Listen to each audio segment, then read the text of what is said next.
Hoje a gente vai falar aqui sobre a imersão na Alemanha com Vladimir Carvalho e Márcio Canto. Vladimir, para quem não conhece, é presidente da Alterdata Software.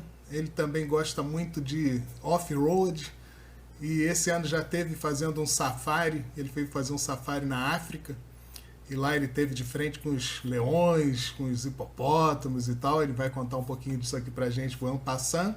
Mas o safari mesmo que ele está fazendo dessa vez é na Alemanha. E aí ele vai passar esse conhecimento pra gente. Eu vou chamar ele aqui pra gente bater um papo aqui.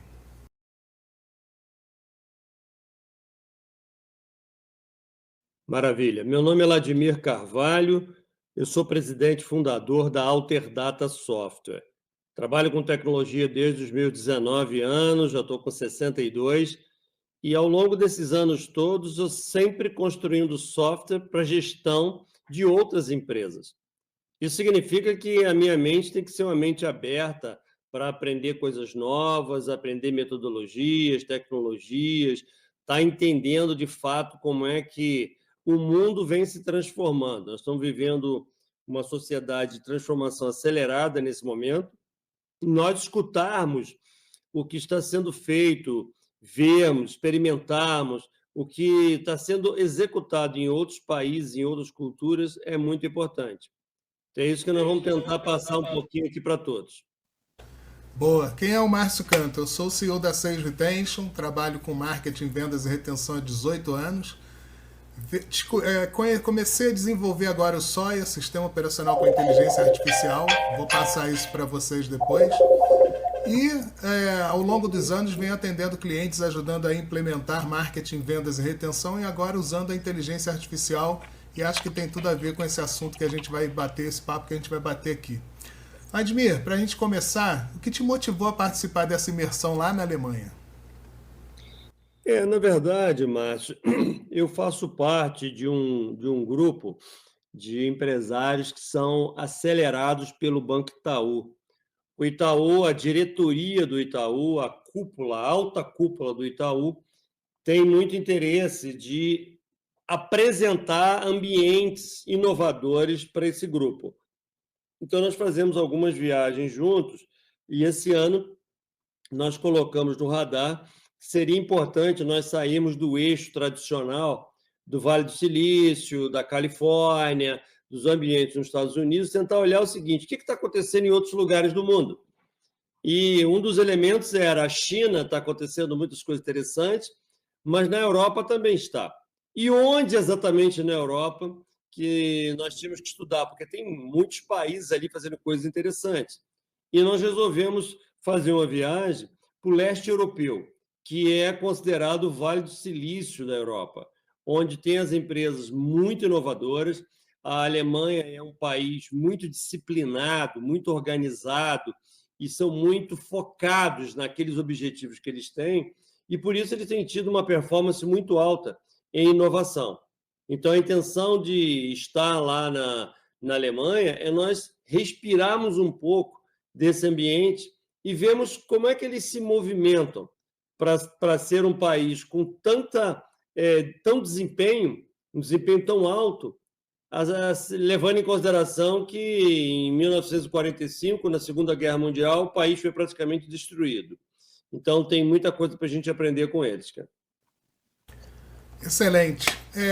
Eu andei acompanhando a tua viagem lá através dos teus posts e eu vi que você visitou várias empresas lá, e dessas empresas você pôde observar como que essas empresas são trabalhadas na Alemanha. Queria que você falasse um pouquinho para a gente sobre a sua visita lá no Google. O que você tirou de proveito dessa visita lá? Na verdade, algumas das empresas de atuação global, como Google, Amazon e outras, elas são norte-americanas, mas elas têm unidades no mundo inteiro. Então, nós visitamos o Google lá, que é uma estrutura com 600 funcionários, que cuidam dos interesses do Google na região. Então, são contratos, muita inteligência artificial sendo levada para as empresas. E a visita dentro do Google, ela abre a nossa mente para mostrar o que é possível ser feito, principalmente ligado à inteligência artificial, porque foi um dos focos lá desse momento.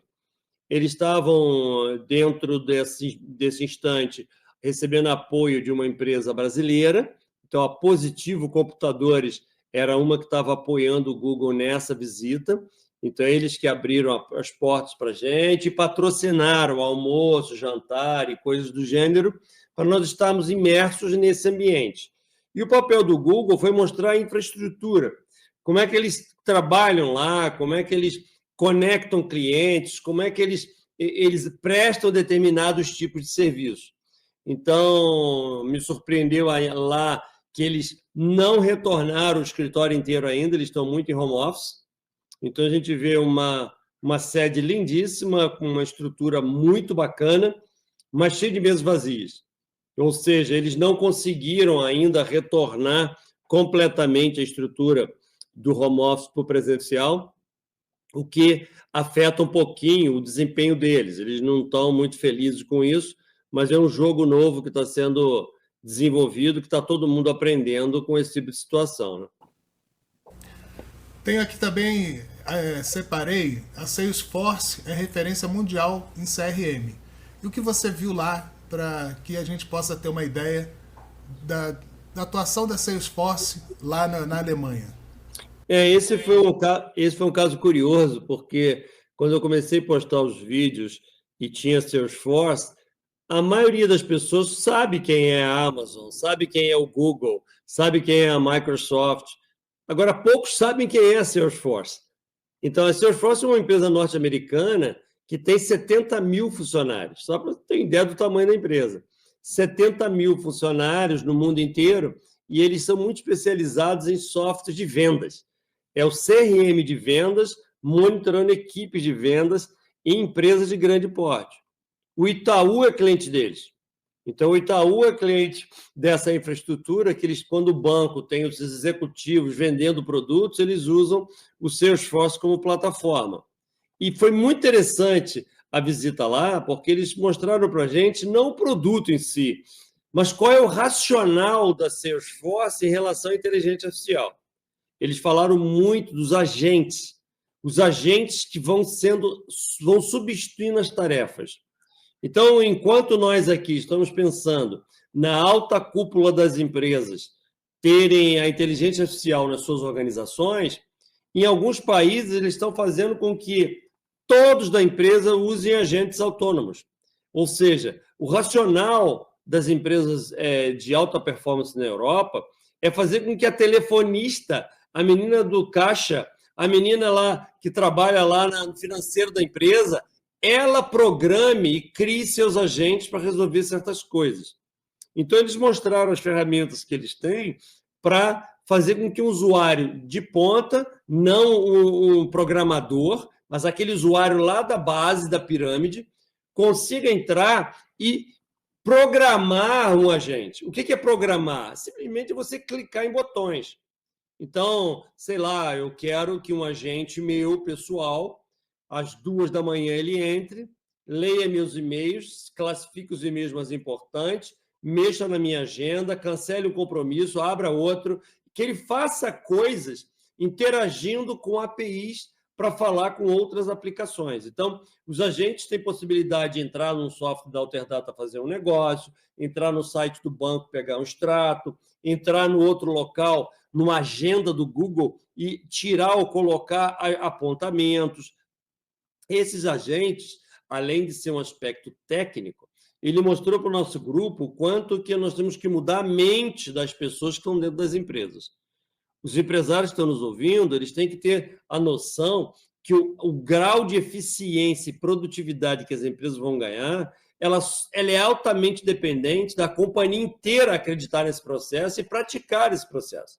Então, não adianta a gente implantar e colocar na cabeça apenas da alta cúpula das empresas.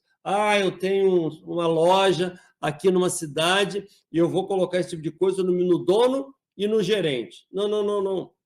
Todos têm que estar assim. Eu voltei com a mente aberta e já estamos implantando uma cultura aqui na Alterdata, de tal forma que todos os líderes da companhia comecem a criar mecanismos para aumentar a produtividade de cada um deles, criando robotizações e automatizações.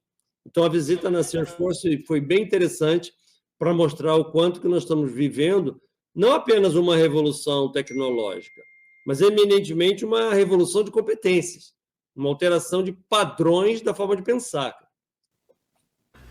Eu tenho estudado muito inteligência artificial, mas na minha visão, vou até compartilhar a tela aqui rapidinho, na minha visão, a gente não tem mais a inteligência artificial como uma ferramenta única e exclusivamente. Ela é uma coisa que conecta todas as áreas da empresa.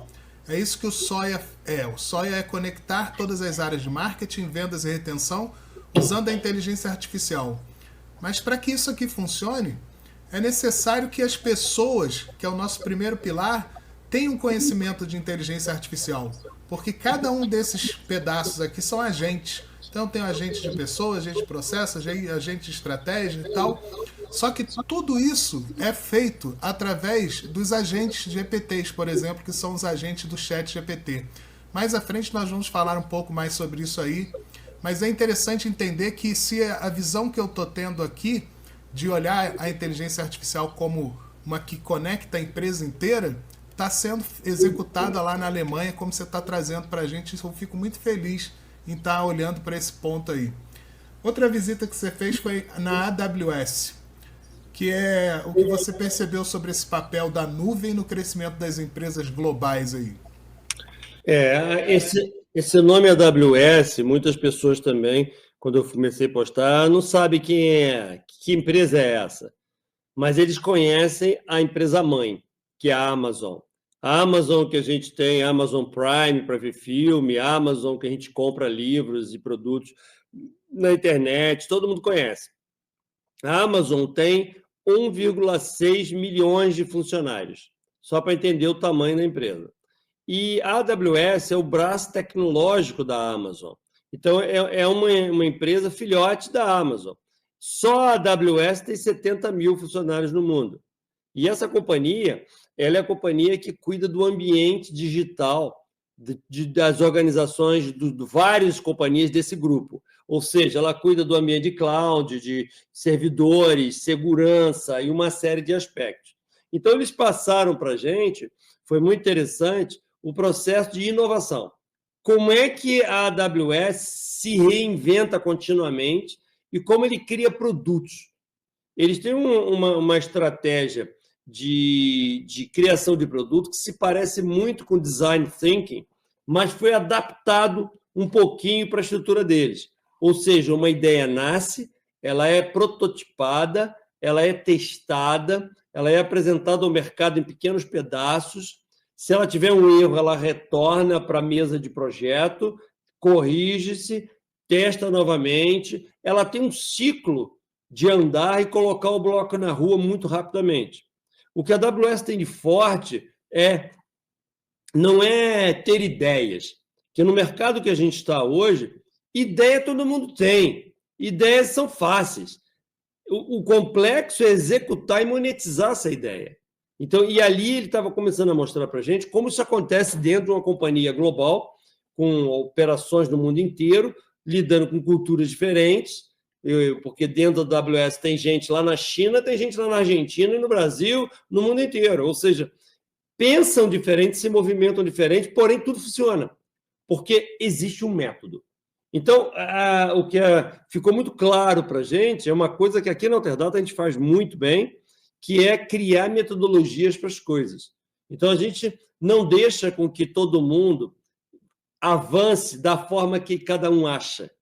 Tem um jeito de fazer e acompanhar esses ciclos.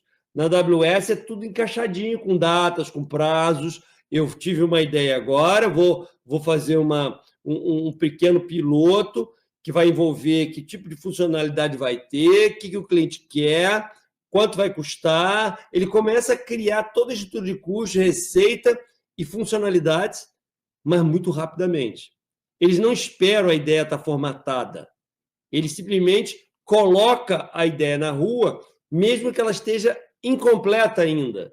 E isso é muito importante no processo de velocidade.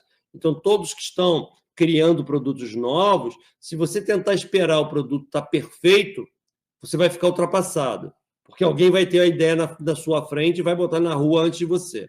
Então, a lição principal é criar as metodologias para você ter cada departamento com uma forma de monitoramento que as coisas aconteçam com uma regularidade dentro daquele tempo que você espera, né? Foi ali, nós passamos uma manhã inteira vendo esse pequeno resuminho que eu estou passando aqui, com diversos exemplos, diversas situações de produtos que nasceram assim de uma unidade deles muito pequenininha e, de repente, se tornou um produto global que hoje é super importante na organização. Aqui no marketing a gente chama de MVP, mínimo produto viável, para você fazer esses testes aí, começar pequeno, testando uma área da empresa, e depois essa velocidade de lançar, que a gente chama de GTM, é onde a gente faz esses lançamentos dos produtos para poder botar isso no mercado para entender se aquilo vai ter fit com a cultural e também de vendas com o mercado, para você testar e testar rápido para ver se aquilo vai funcionar. Outra coisa que você falou lá, que eu achei muito interessante, foi uma visita à universidade para saber sobre computação quântica e como que isso está impactando no mundo agora, principalmente que nós vamos ter essa nova coisa que está chegando aí, que é a computação quântica. Ela já existe em alguns países, para a gente ainda está um pouquinho distante, e assim, mas já está funcionando. E o que isso vai mudar aí na nossa visão de mundo aí com a computação quântica e a inteligência artificial? Esse foi bem bacana esse dia, porque o objetivo desse dia era um objetivo de mudar a mente do empresário brasileiro, vamos dizer assim. Porque a gente, no Brasil, está muito acostumado a ter uma ideia agora e querer implantar isso amanhã, assim, sem critério nenhum. Então, a taxa de erro no Brasil é muito alta. Cada 10 empresas que abrem no Brasil, 7 quebram até o 5º ano, por falta de planejamento. Então, eles queriam mostrar para a gente o quanto que ter laboratórios de pesquisa é importante na implantação de ideias que a empresa tem.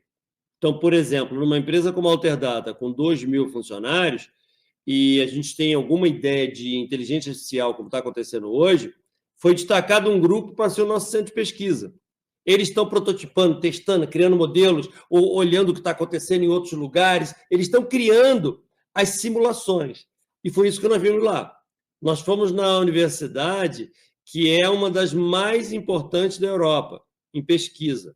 E eles levaram a gente dentro do laboratório de física.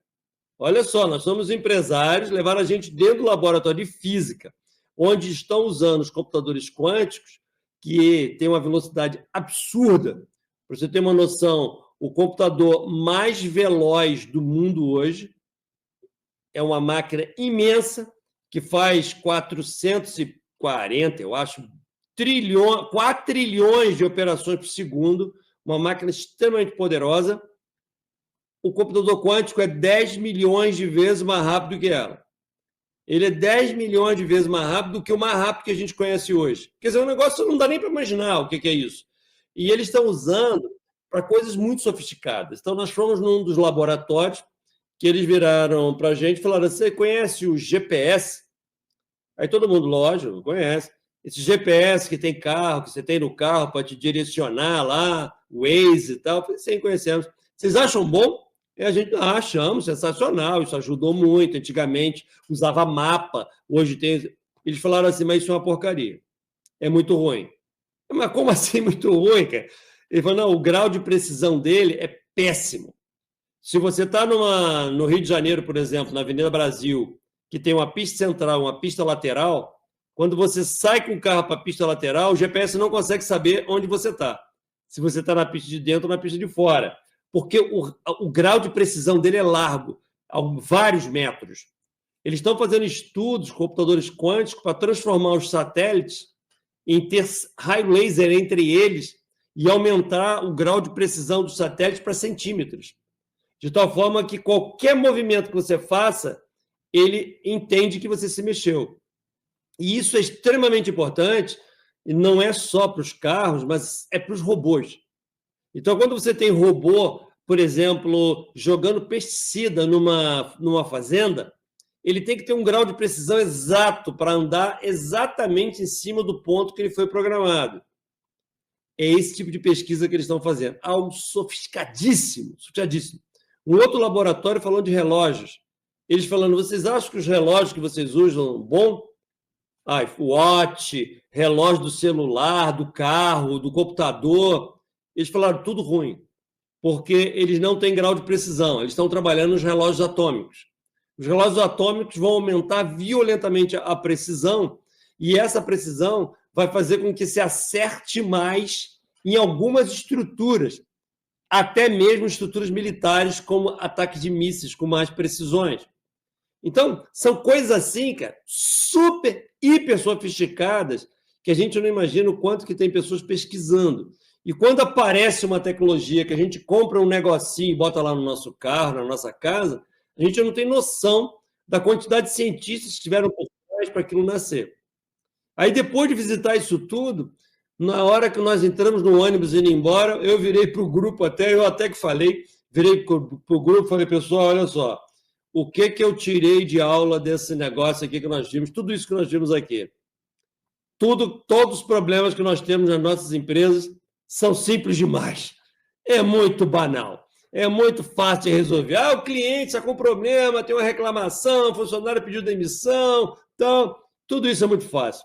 Difícil, companheiro, é fazer cálculo matemático para centenas de satélites estarem sincronizados para fazer 1 grau de precisão funcionar de uma forma mais eficaz no Brasil. Ou seja, nós precisamos ter uma mente muito mais pesquisadora para fazer com que nossas empresas sejam melhores. Qualquer tipo de negócio tem que ter um ambiente de evolução. Sei lá, o cara tem um restaurante, tem uma pastelaria, ele faz aquele pastel do mesmo jeito há 100 anos. Ele vai ficar ultrapassado. Se ele não tiver alguém preocupado em melhorar um processo, melhorar um método, pegar um outro produto que frita um pouco mais rápido, matéria-prima para ficar um pouco diferente. A pesquisa, vamos falar plural, porque normalmente tem muitas. As pesquisas dentro de uma empresa é algo extremamente importante.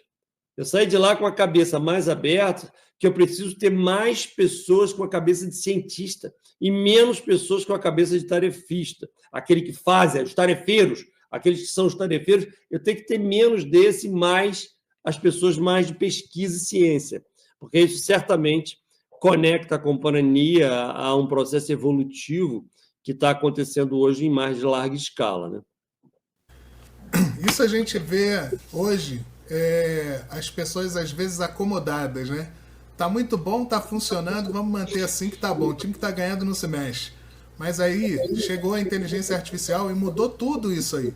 Mudou todo esse comportamento que a gente tem, mudou toda a forma que a gente tem de olhar o que a gente já está fazendo. Se só a inteligência artificial já está revolucionando, imagina com a velocidade quântica desse computador que faz as coisas muito mais rápidas. E a gente vai conseguir fazer pesquisa que a gente demoraria 10 anos em 1 dia, 2 dias. Isso aí... Exatamente. Então, assim, na parte de... Você comentou lá que a China está mudando o comportamento global. Pode compartilhar um exemplo concreto disso que você disse que chamou a tua atenção nessa fala? Uma das palestras que nós recebemos foi de uma executiva chinesa.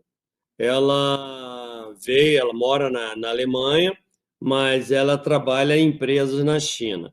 E ela começou a mostrar como é que é o processo, cara, de desenvolvimento de produtos, lançamento de coisas no mercado chinês, porque tudo está indo para uma coisa que elas chamam lá de super app.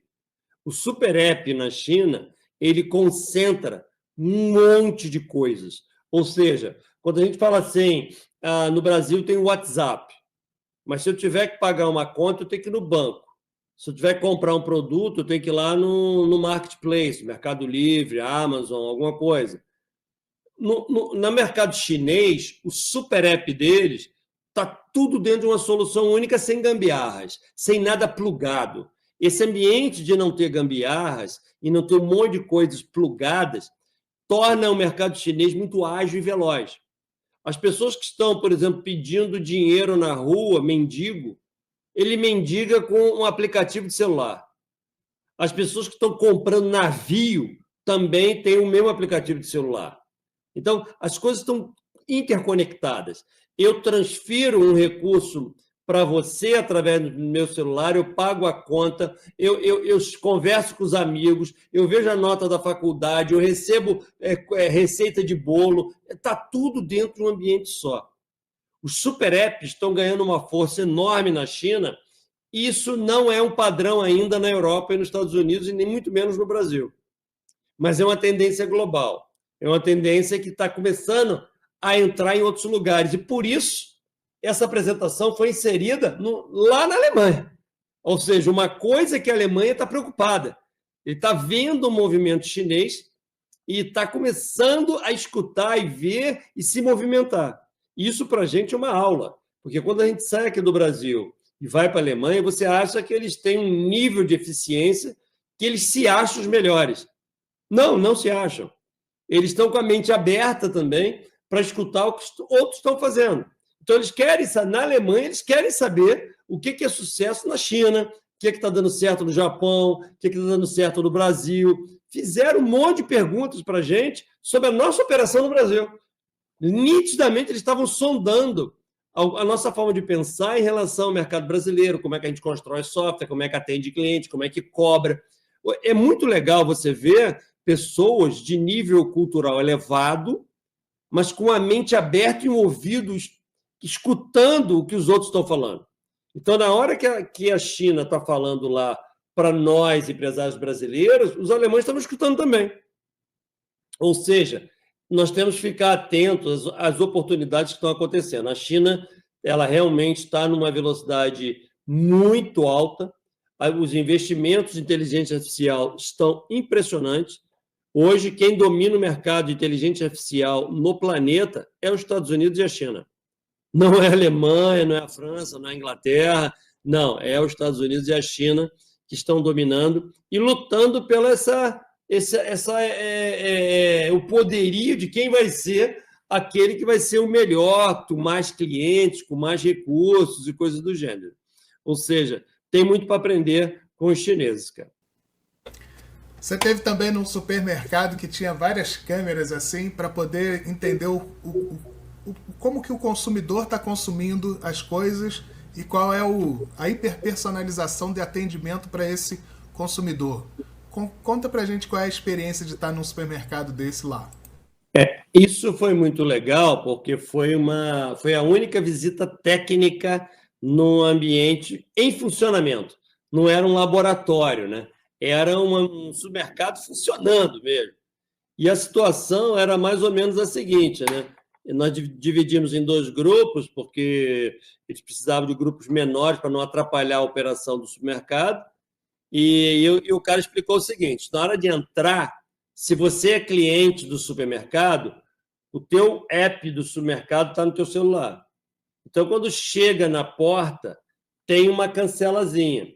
Você aproxima o teu celular, ele identifica que é você, a portinha abre, você entra. Na hora que a portinha abriu, no teto, a gente via, sei lá quantas câmeras, mais de 1000 câmeras devia ter, porque todos os cantinhos do mercado tinham um monte de câmeras. Assim, 3, 4 apontando no mesmo lugar, num raio de 1 metro, tinham várias. E aí, quando você entra, as câmeras identificam que, olha, quem entrou é o Vladimir, porque o app ele já sabe, e ele é esse cara aí, ó. Esse cara que está de camisa rosa, com a calça tal, ele é magro, ele usa óculos, sei lá, ele identifica a pessoa e associa digitalmente a pessoa àquele cadastro. Então, ele ligou as 2 coisas. Agora, eu começo a andar pelo supermercado. As câmeras estão vendo meus movimentos. Eu agora fui na prateleira, peguei um produto, todas as prateleiras têm balança. Ela é um ligeiro toque. Então, quando eu tirei um produto, ela sabe que eu peguei o produto tal. Sabe que sou eu porque ela me viu. Eu agora pego o produto, boto no bolso, por exemplo, e vou sair do supermercado. Sabe o que acontece quando eu vou sair do supermercado com o produto no bolso? Nada. Nada. Ele simplesmente cai na minha conta e está pago e foi embora. Eu não preciso passar pelo caixa. Então, quando eu estou com uma cestinha, que eu vou pegando produtos, vou botando na cestinha, ele sabe todos os produtos que eu estou pegando. Quando eu chego lá perto do caixa, tem um local com as sacolinhas. Eu pego o produto cestinha, boto dentro da sacolinha e saio do supermercado. Não preciso botar cartão de crédito, não precisa botar nada, porque ele já entendeu, já caiu na minha conta e foi embora. Então, é um negócio muito impressionante o nível de automação. O supermercado tinha um caixa manual, um caixa com ser humano. O resto não tinha mais caixa manual nenhum. Tinha um com ser humano, porque às vezes pessoas mais velhas têm um pouquinho mais de dificuldade, então tinha uma pessoa lá para resolver esse problema. Mas a maioria das pessoas não fazia isso. E se você não está cadastrado, aí a rotina é um pouquinho diferente. Você não tem o cadastro. Então, você entrou, ele reconheceu você, mas ele não sabe quem é você. Ele viu que é uma pessoa desse jeito, com aquele perfil, pegando produtos. Agora, ele sabe que essa pessoa pegou esse conjunto de produtos. Quando chega aí perto do caixa, aí você tem que informar o teu cartão de crédito. Aí você vem, quando chegou perto do caixa, ele já identificou que você está ali, já sabe todos os produtos que estão na tua cestinha, você só bota o cartão e pronto, foi embora. Não tem que falar com ninguém também. Sensacional. Essa evolução a gente ainda está vendo que, até mesmo você falou que não se paga. Porque às vezes o investimento é muito alto. Mas tudo começa assim, o investimento é alto, o custo é alto, daqui a pouco aquilo vai se democratizando, vai abaixando, vai melhorando, e aí no final das contas, eu acho que é esse tipo de experiência que vai fazer com que o mercado físico consiga competir um pouco com o mercado digital. É essa experiência do cliente dele poder ter essas coisas aí dentro de um supermercado, por exemplo. Mas nem tudo foi trabalho, né, Vladimir? Você mostrou pra gente também a limpeza de um rio dentro de uma cidade com sei lá quantos mil habitantes. Conta pra gente um pouco essa experiência aí. Porque quando você está dentro de um ambiente desse, você está trabalhando, mas ao mesmo tempo você tem que entender o entorno, né? A viagem foi dividida em duas grandes cidades. Nós chegamos em Munique, então eu fiz um voo do Rio de Janeiro para Lisboa, de Lisboa para Munique. Fiz só aeroporto em Lisboa. E Munique, ela é uma cidade, cara, interessantíssima, porque é uma cidade com 1,6 milhões de habitantes, então é bem grande, não é uma cidade pequena. Essa cidade foi 90% destruída na Segunda Guerra Mundial, e eles começaram a reconstruir essa cidade depois da Segunda Guerra, depois de 45. Ela ficou uns 10 anos destruída. Lá em 1950 e pouco, 60, ela começou a ter obras e ser reconstruída. E aí você está dentro de um país altamente desenvolvido, culturalmente as pessoas de nível muito alto, numa cidade enorme, e dentro da cidade tem vários rios, e esses rios cristalinos com as pessoas tomando banho. Você imagina qualquer cidade no Brasil que tem um rio dentro da cidade, esse rio está poluído. Qualquer lugar no Brasil. Nós pegamos rios limpos aqui no Brasil, lá no Pantanal, na Amazônia. Agora, dentro de São Paulo, dentro do Rio de Janeiro, dentro de Belo Horizonte, é impossível você ter um rio limpo. Lá tem.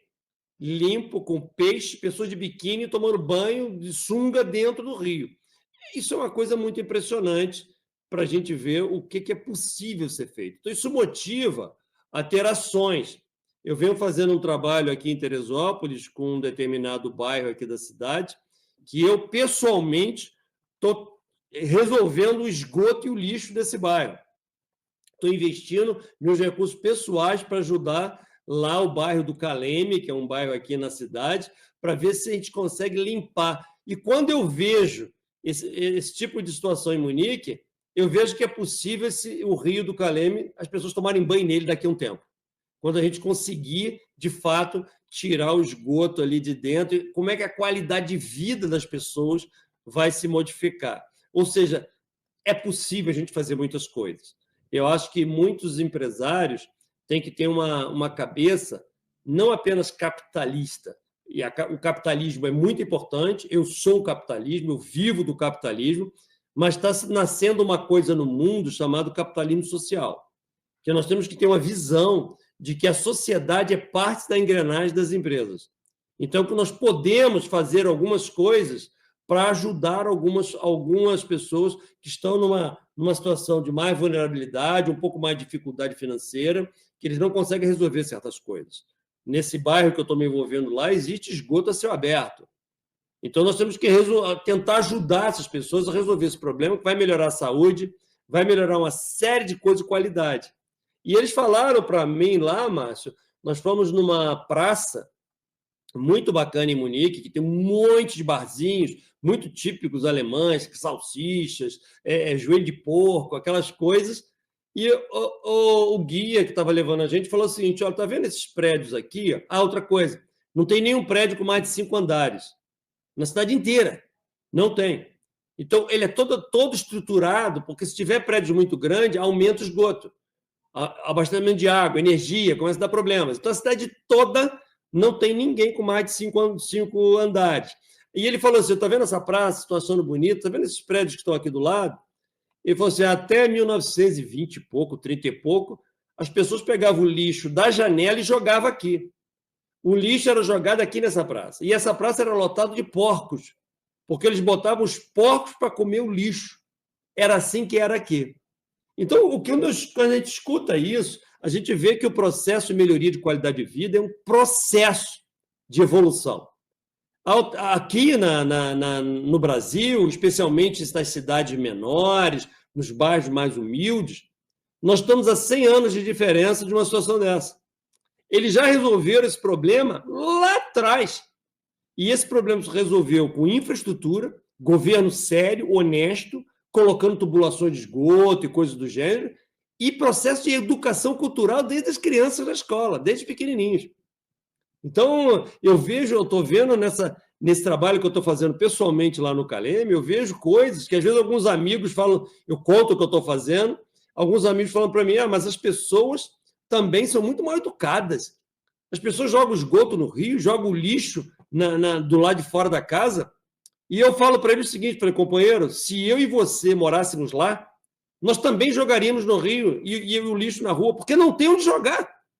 Eles não têm estrutura, não tem uma tubulação de esgoto que ele possa colocar o esgoto dele dentro do tubo. Não tem lixeiras compatíveis para ele botar o lixozinho dele lá no barril que o caminhão pegue com regularidade. Então, existem algumas coisas que a gente se vê numa viagem dessa, que apesar da gente ler, ver na internet, mas quando você vê ao vivo, você vê essas situações com seus próprios olhos, isso motiva muito que é possível nós termos um país, um Brasil muito melhor. É possível nós termos cidades muito melhores e bairros muito melhores, porque eles já passaram por isso e conseguiram resolver esses problemas. A gente mora numa cidade aqui que a gente pode ter essa visão muito clara quando a gente olha para aquele rio do Parque Nacional. O rio desce do Parque Nacional, ele está limpinho saindo ali da mata.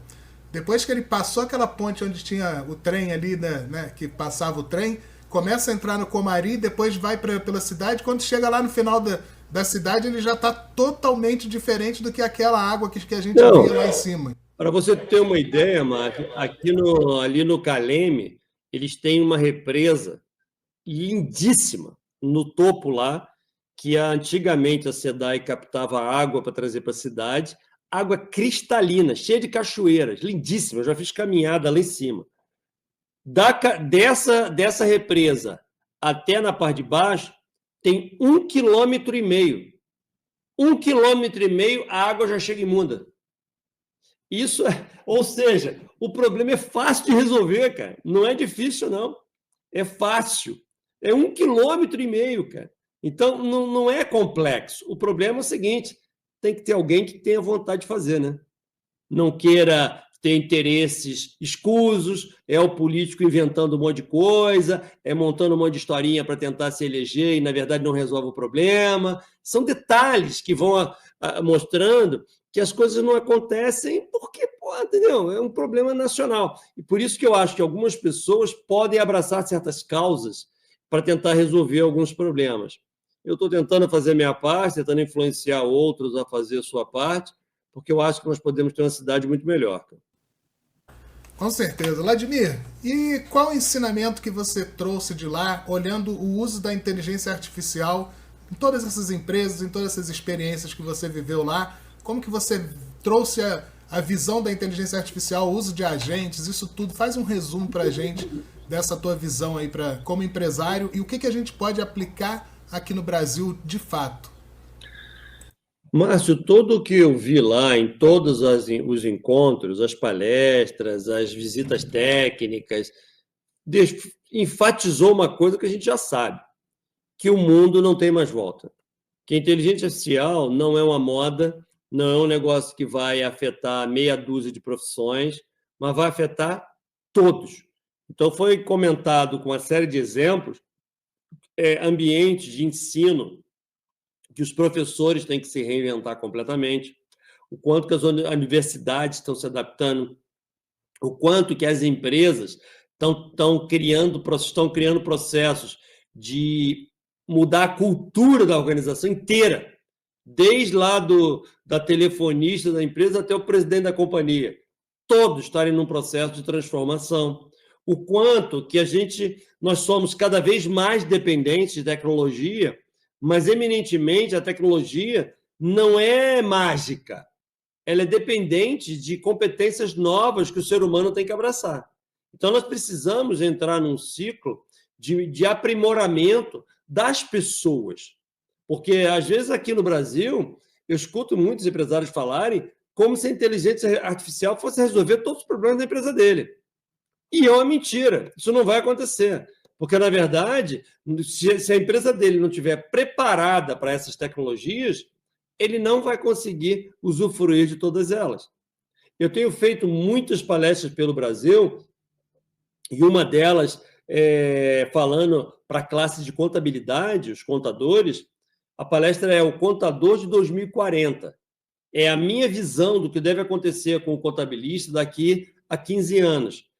Muitos conteúdos que eu vi na Alemanha agora, eu vou inserir mais na palestra. A palestra vai ficar melhor. Porque algumas coisas eu tenho certeza que eu estou no caminho certo e outras coisas eu posso orientar os nossos clientes a acelerar um pouquinho mais o processo de aprendizado do time como um todo.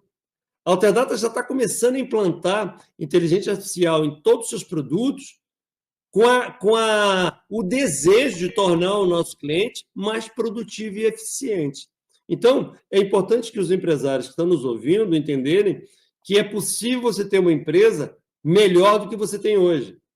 Mas, para isso, você vai ter que investir na tua equipe. A sua equipe sozinha vai ser mais lenta para aprender tudo o que é necessário. Então, é importante que as empresas criem ambientes de ensino e aprendizado de tal forma que consiga trocar mais informações, ler mais conteúdos de forma coletiva, colaborativa. Eu vejo lá fora, em vários encontros, os trabalhos de times são valorizados demais, ao invés do trabalho de um individual. Vamos contratar uma pessoa brilhante aqui para a minha empresa. Isso não resolve, cara. O que você precisa é um time alinhado, é um grupo de trabalho forte. Por isso que é fundamental mudar completamente a dinâmica e a cultura dos negócios. No passado, a gente buscava talentos por currículo. Hoje, nós temos que buscar talentos que possuem habilidades genéricas, que possam trabalhar em equipe, que possam colaborar mais, que possam aprender uns com os outros. Ou seja, o jogo está mudando. E é muito importante entender que a inteligência artificial ela é o que vai pavimentar a estrada que nós vamos andar. Mas quem vai fazer a magia acontecer são as pessoas. Concordo plenamente. E assim, na minha visão, a inteligência artificial ela está trazendo uma forma... Ela sabe de tudo. Se você olhar a inteligência artificial, ela tem todo o conhecimento da internet para poder pesquisar e te trazer o conhecimento. O que na minha visão, a inteligência artificial não tem ainda? É a experiência de quem viveu o processo.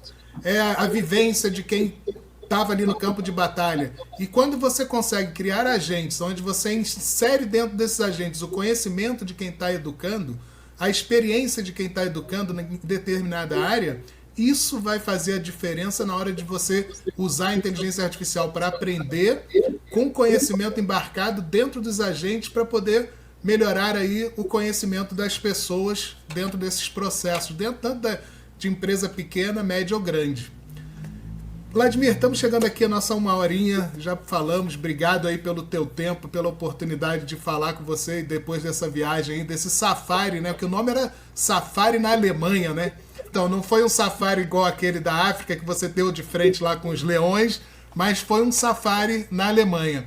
Eu queria que você deixasse aí um recado final para as pessoas do que você quiser falar aí, para que as pessoas possam levar de insight aí dessa experiência toda na Alemanha que você teve aí. E gratidão pelo teu tempo de poder participar aqui com a gente. Maravilha, Márcio. Obrigado aí pelo convite e parabéns aí por você estar sempre preocupado em levar conteúdo significativo aí para a sua audiência. E acho que a principal mensagem disso tudo é nós sairmos de trás das nossas mesas e termos nossa mente aberta para aprender sobre algo que nós não sabemos, né? Eu acho que o profissional de alta performance não é aquele cara que se acha melhor que os outros, que acha que sabe tudo, mas é aquela pessoa que está aberta a ler mais, a ir a um congresso, a fazer uma viagem de negócio, você escutar o que está acontecendo, a forma de pensar de outras culturas e outros profissionais. Então, uma viagem como essa, ela abre a mente. Porém, algumas pessoas podem falar assim, você vai lá porque você tem uma empresa grande, tem dinheiro para ir lá na Alemanha. O que eu quero chamar a atenção é o seguinte, quem não tem dinheiro para ir na Alemanha, você pode ir no seminário ali no Rio de Janeiro. Você pode sair de Teresópolis e ir ali no Rio de Janeiro a 100 quilômetros. Você pode sair de Porto Alegre e ir numa cidade pequenininha que vai ter um seminário a 100 quilômetros. Você pode estar com uma outra pessoa que tem um trabalho muito bacana na esquina diferente da sua casa. Você tem que sair de onde você está e escutar como outros pensam. É isso que faz a magia. Quando a Alterdata era pequenininha, eu não tinha dinheiro para ir na Alemanha. Mas eu ia no Rio de Janeiro escutar o que as pessoas estavam falando, eu pegava um ônibus e ia a São Paulo, no seminário, escutar o que as pessoas estavam falando. Eu estava com a minha mente aberta, tentando aprender uma coisa que eu não sabia. Então, hoje, a empresa é grande, uma das maiores do país, eu tenho condições de ir na Alemanha, nos Estados Unidos, beleza. Mas isso é o mesmo mindset que eu tenho de quando a empresa era pequenininha, que é a cabeça aberta para o novo. Você não vai conseguir crescer se você não tiver cabeça aberta para o novo. Todas as vezes que a gente se fecha, o crescimento é lento. Todas as vezes que a cabeça se expande, você descobre coisas que você nunca imaginou. E, por isso, você acelera o aprendizado e acelera o crescimento profissional e da organização. Então, mantenha a mente aberta, escute o que você não sabe. Esse tipo de apresentação aqui, esse tipo de podcast, de bate-papo nosso aqui, ela tem que ser um estalo na cabeça de muitas pessoas para que você consiga pesquisar mais, ser mais explorador, ser uma pessoa que saiba aprender o que você não sabe e faça as coisas numa velocidade maior. Vamos que vamos. Temos um país inteiro para melhorar e para transformar nossa sociedade numa sociedade mais justa e melhor.